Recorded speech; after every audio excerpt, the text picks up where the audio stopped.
যারা আমাদের friend circle যারা খেলবে তাদেরকে আসলে খেলাটা দেখার জন্য তো মানুষ লাগবে। ভাবেন কি যে আমি হয়তো বা তাদের ফ্রেন্ড হয়ে খেলা দেখতে আসছি, আর টিম নিয়ে পরে দেখবেন মাঠে নামলে তো দেখতে পারবেন যে কোন টিমে আছি, কোন টিমে খেলছি, এটা তো দেখতেই পারবেন। এটা কিছুক্ষণ আগে কিন্তু প্রশ্নটা আউট হয়ে গিয়েছে, ইয়াসমিন সেলিম ভাইয়ের টিমটা তো আমি সাপোর্ট করছি ওনার টিমকে। সাপোর্ট করছেন। এই বছরের সেলিব্রিটি লিগটা ভালোভাবে দেখছি। গতবার যে আমাদের মিরপুর স্টেডিয়ামে খেলাটা হয়েছিল, আর এখন যে নতুন একটা প্লেস করেছে সেই এনভায়রনমেন্টটা অনেক সুন্দর এবং খুব একটা ফ্রেশ করছি। আর সবচেয়ে ভালো লাগছে যে এক ছাদের নিচে সব তারকারা আসছে এবং সবাই কাজে ব্যস্ততার কারণে একজনের সঙ্গে কথা হয় না, দেখা হয় না।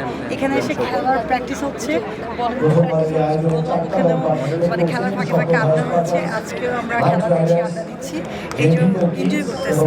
কোনটা পছন্দ, বল না ম্যাচ? আজকের উদ্বোধনী ম্যাচে যে দুটো দল খেলবে, আমরা দুটো দলকে দেখতে পাচ্ছি মাঠে যারা প্রস্তুতি নিচ্ছে।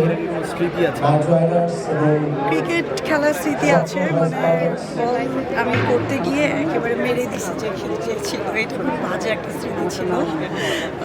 ব্যথা পেয়েছে, আর দেখছে তো তসলিম ভাই একটু ব্যথা পেয়েছে, এই জন্য সবাই ভাইয়ের জন্য দোয়া করেন ভাই। চলে যাওয়া আর কিছু এই যে কি খেলতে বেশি ভালোবাসে, হ্যাঁ, মানে হচ্ছে কোন খেলাটা? ক্রিকেটটা অনেক ভালো লাগে। আর ফুটবল? ফুটবল তো নাই, মানে অভিজ্ঞতা নাই, ক্রিকেট খেলাটাই বেশি পছন্দ করি।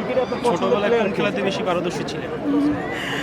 ছোটবেলায় আসলে ওইভাবে ক্রিকেটটা প্র্যাকটিস করা হয়নি, তবে একটা যে আছে না যে বলটা এভাবে ছুঁড়ে মারে, কি যেন ওটার নাম, মানে অনেক ভারী বলটা থাকে, এভাবে ছুঁড়ে মারে, ওই খেলাটা যখন খেলতাম ভালো লাগতো। এই খেলাটার নাম কি? আরেকটা ছিল ফ্লিজবি, এভাবে যে খেলা। আপু অনেকে কমেন্ট করছে সামাজিক যোগাযোগ মাধ্যমে যে সেলিব্রিটিরা তো ক্রিকেট খেলছে, এখন মেয়েরা যারা ক্রিকেট খেলছে, কিন্তু মেয়েরা তো সাধারণত ছেলেদের মন নিয়ে খেলে, এই বিষয়তে কি বলতে চান? হ্যাঁ,